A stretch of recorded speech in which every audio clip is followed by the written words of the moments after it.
Welcome to Monster Monday's second part of my double feature. I just covered The Descent about 5 seconds ago. I just boom boom like I always do. And here we go with The Descent Part 2. Now this is a movie that is really disliked. Now I want to get into that at first. Because here's the thing. I've talked about this with the original Halloween. The original Halloween is my favorite horror movie. It always has been, it always will be. You know, it's just one of those things. It's the nostalgia at this point, on top of it being a great movie. There's nothing, it's just impossible for anything to beat it. I'm a big fan of the franchise. I think there's some shitty entries for sure that I really don't like at all. Obviously, H2O and Resurrection. I've talked about this till I'm blue in the face. But for the most part, I am a fan of a lot of the sequels. I really like the Thorn trilogy, not a lot of Part 5. But there's a lot of good going on in a lot of the sequels.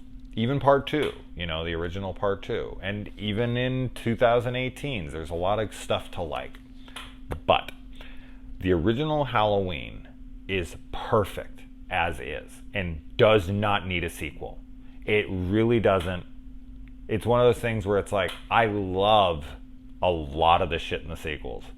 A lot of the shit in the franchise past the first one. So, am I glad that they made them? Yes, absolutely. But if I was to just give my opinion on the first film as it stands, I don't want a sequel to it. So I'm hypocritical. I'm kind of giving, you know, I'm countering my own arguments. But regardless, like, it's one of those movies where I watched the first film as itself, like, with nothing connected to it, and then I feel like everything from there is just like a spin-off of it, or like a fan fiction almost, you know, because in my mind the original is its own thing. And that's kind of, obviously, I hope get where I'm going with this. The first one ends perfectly. Sarah's down there, she's lost her goddamn mind, she's with her kid again, she's, you know, that's that. Juno's dead, she's dead, the end. Does a sequel need to be made? Absolutely not. So I completely understand, because this movie undermines the conclusion of the first film, 100%. I agree with that totally. So blaming this movie for that, I get it, but at the same time, it made a lot of money. It was a popular film. They're going to make a sequel. And while I do think bringing Sarah back and then eventually bringing Juno back and all that is a mistake technically, because of how the first one ends and how well it wraps itself up, and it's almost insulting to the first one. All that being said, I really like this movie for what it is. But there's a lot of great shit going on in here, and I'm gonna get blasted for that opinion because there's so many people who dislike this movie outright. In fact, when I posted about it, people were like, "Oh man, sorry, you have to watch it." I'm not. I think it's a really solid movie on its own as a complementary piece to the first one. Now, if you were to take out your, you know, idea, like let's say the first one ended, I don't even remember what the original ending in the theater was, because the theatrical ending is different. So let's say the first one ended with Sarah running out and Juno's left for dead, and it ends right there. This is a solid follow-up, story-wise. Like, Sarah comes out, she gets, you know, found, she's in the hospital, and then she has memory loss because she's, you know, went through a traumatic experience, which I'm not a big memory loss fan. I mean, if you viewed my opinions on 24 season 1 with freaking Jack Bauer's wife, Terry, oh my God, that's like the worst amnesia story of all time. Oh, I hate that performance, and I hate everything about that. And that's one of my favorite shows ever, so it's always so hard to acknowledge that part of the show. But regardless, like, there are these moments where people go through these high levels of stress and their memory is just gone. And in that, like, you want to get Sarah to go back. And instead of having to, like, coax her, instead of going down the Aliens route or going down any movie where they take people back to the island, you know, Jurassic freaking Park or The Lost World and Jurassic Park 3. They both do it to Jeff Goldblum and Sam Neill, respectively. So in this, I feel like the writers, what they had to work with by the end of the film, they did the best they could. 100%. Like, if someone's going to throw you a paycheck and it's like, I want you to write me a Descent sequel and I want the original actors to come back, this is the only way it could have went. It really is pretty much the only way it could have went. Now, they could have went some convoluted way. They could have went some insane way. But I feel like this is the way that makes the most sense for you to go, okay, like she doesn't remember. They're kind of forcing her to go back because they need her help, this and that. Now, there's some continuity issues I have here in the beginning because they say they've been missing for 2 days. I feel like the first movie is almost in real time. So if you were to count from when they dropped down and they went in to where Sarah would have actually come out. Now, granted, Sarah could have, for 2 days, been down there in some kind of daze, some crazy lunacy with her daughter, talking to her daughter and all this, and Juno could have been down there fighting her way around, and then Sarah could have pulled her shit back together and stumbled her way out of there. So I guess I could fudge it to make it work, but it ain't no 2 days at the end. Like, if they're saying the ending of the first one is really her running out right then and there, getting to a car, that car taking her to the hospital, then the cops getting reports of it right then and there, because they get it. They're like, wait, we got what? She's in the hospital? Okay, boom. And they're like, oh, it's been 2 days. No, the fuck it has not. No, it has not.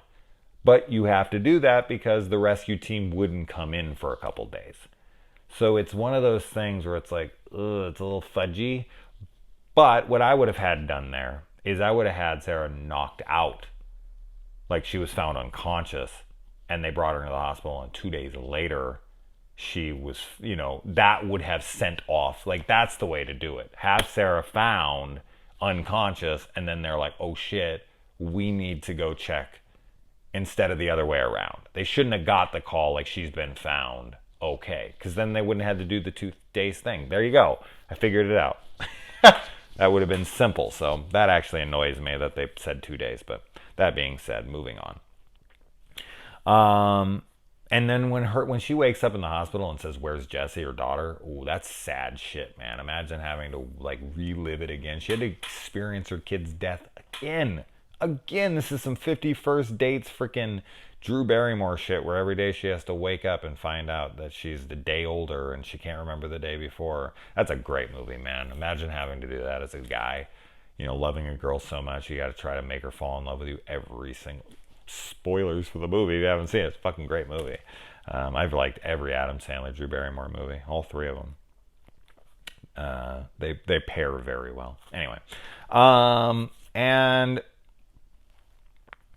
So, this is really another really sad scene. Not only does she have to, remember that her daughter died in that moment when she tells her, but then she has to listen to the cop talking to her kid on the phone, which plays into the film later for sure, but, having a kid die would just be so horrid, and for so many reasons, and there's so many things that would trigger it.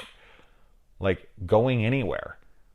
Just seeing people out with their kids be like, yeah, it must be fucking nice to have a kid. It must be and to just see this girl, especially after she just realized again, oh yeah, that's right, my kid's dead. And having to accept that, and then watch this girl on the phone oh, I love you, I miss you. Must be fucking nice. So, it's heartbreaking to watch her talk to her kid on there. So sad. So then we find there's this mine shaft. Now, this is an issue I kind of have with the film for sure. I feel like this is another thing. This is another shoehorn thing for this twist ending, which I think the twist ending thing is just dumb. I will say that. So the whole mine shaft thing is a setup for this guy to be a protector of the secret. For what? For what possible fucking reason would this guy have to keep that under wraps? I don't get that at all. That's just stupid to me. But it is what it is. And they go to the mine shaft. That leads... You couldn't get me in that elevator for nothing.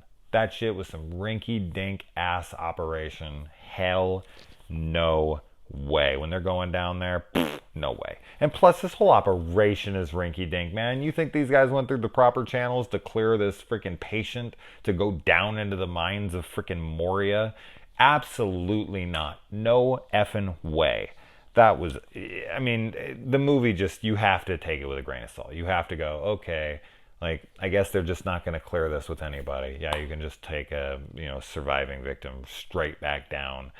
Would the doctors even clear that chick? I mean, how much damage do you think she sustained in those fights in her head? And she doesn't even have any memory, man.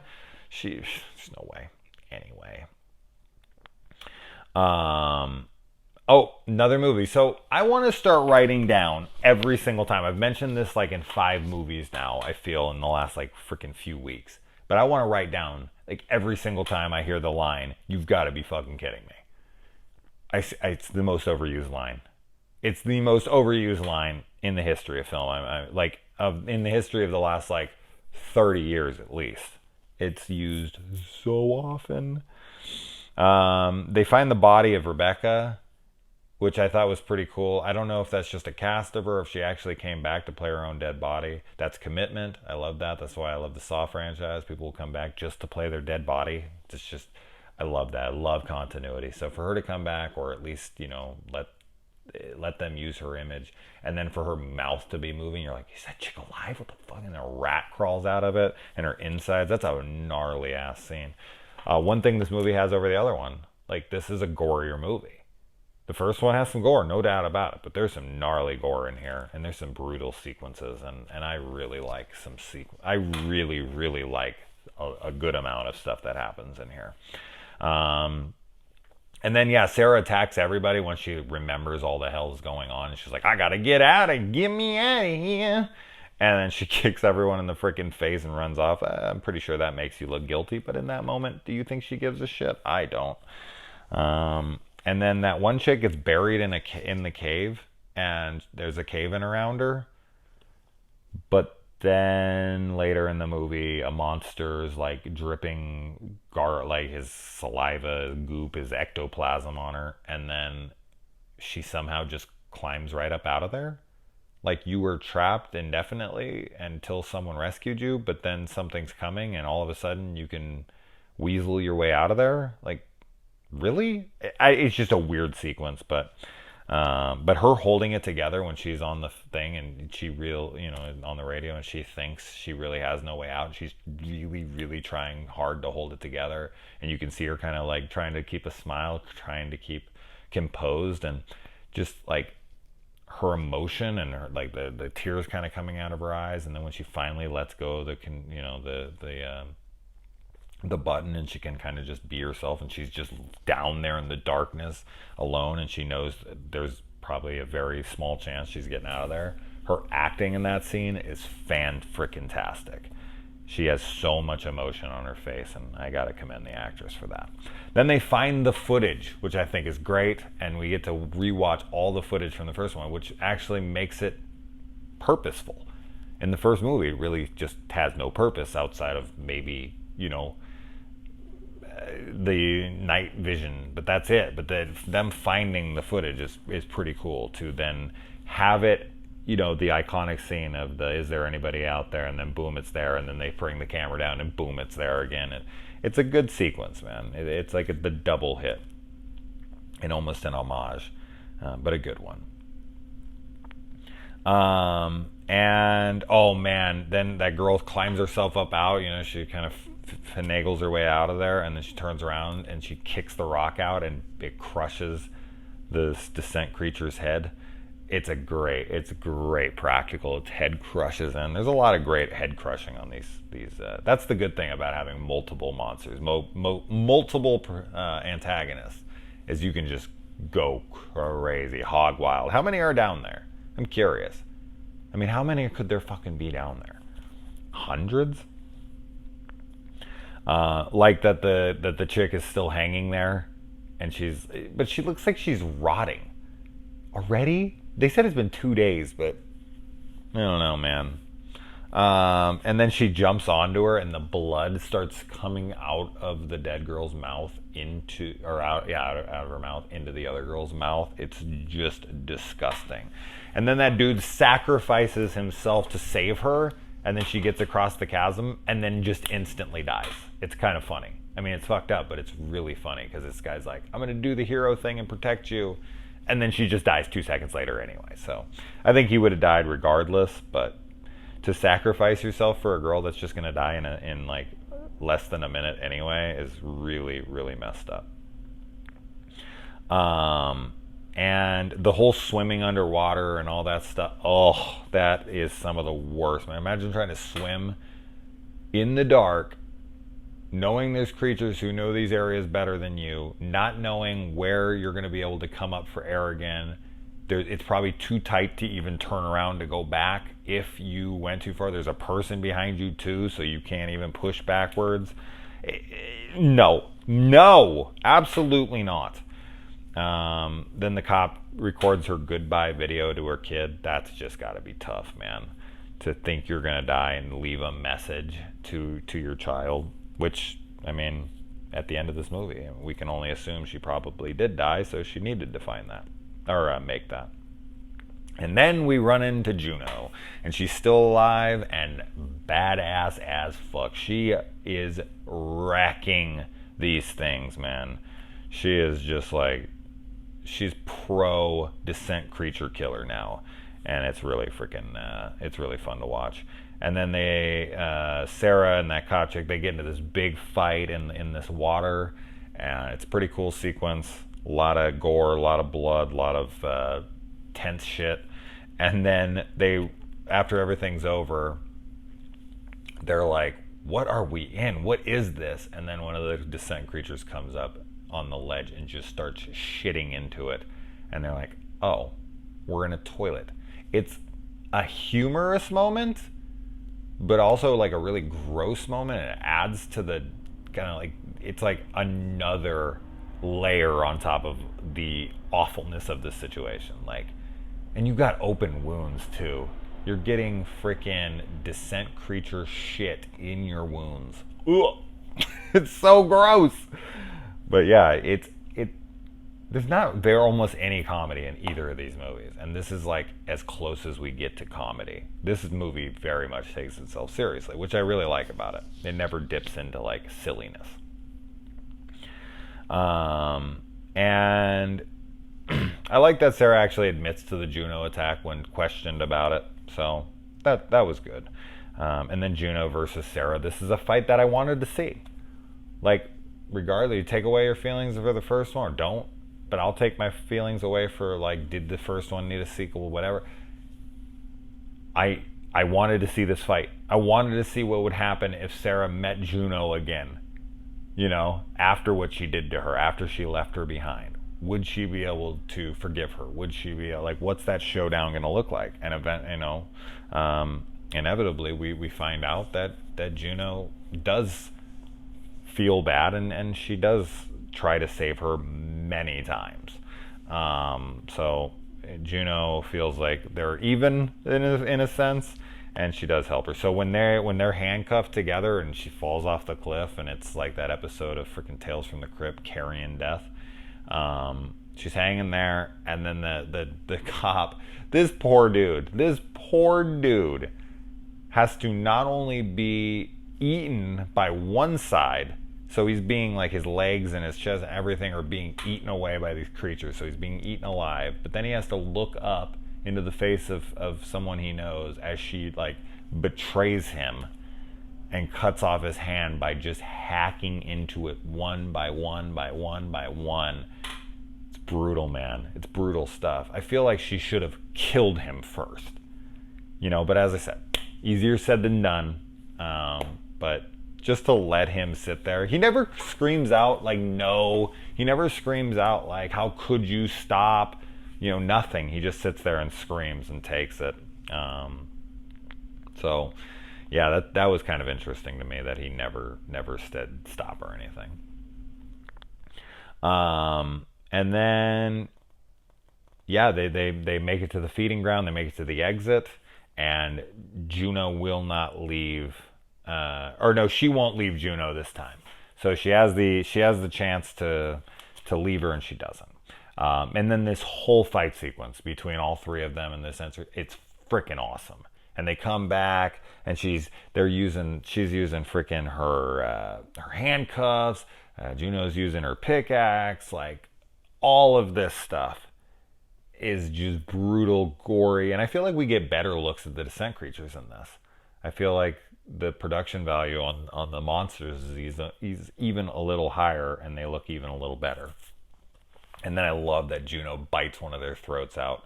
That's great shit. But it's kind of a bummer Juno dies. But at the same time, Sarah also dies. So I feel like because the writers were tasked with bringing this back, and it's like, yeah, but we already have done that. We know Juno dies. We know Sarah dies. She's down there in the caves. And so they could have wrote it that Juno and Sarah get to freedom.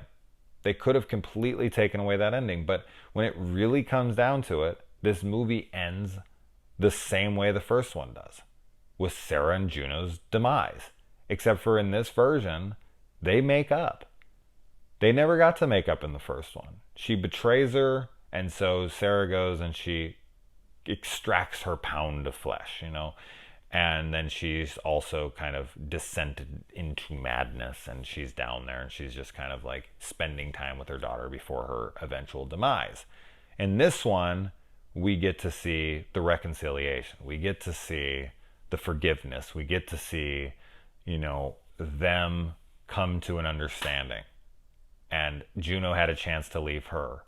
And Sarah had a chance to leave her. And they wouldn't leave each other. They were friends again at the end of this. And that's a great message. That's a great moment. Like, to see people who can look past their differences despite anything that's happened. Because as I said, I don't think Juno is a quote-unquote bad person. She just makes some really shitty decisions. Now, people will disagree with me on that, and they'll be like, fuck Juno, she's a bitch. She sucks. She did all these things. How could you ever forgive her for that? I've looked at the situation, and I've analyzed it, and I've assessed it, and I feel like it's a shitty situation, and she made a lot of wrong decisions. But in the end, I did like that this movie brought them back together, that they forgave each other, and that Sarah has her heroic moment. It's all fleeting, unfortunately. It's all for nothing because of this dumbass twist of the shovel guy who, why would he even be at that end? Does he knows where the other entrance is? Why? Why is he covering it? Why would he be there? He could sneak up on her like that. He hits her. It's a dumbass ending. It's just a dumbass ending. I don't like it. But besides that, I think it's really like the conclusion of Sarah and Juno's storyline.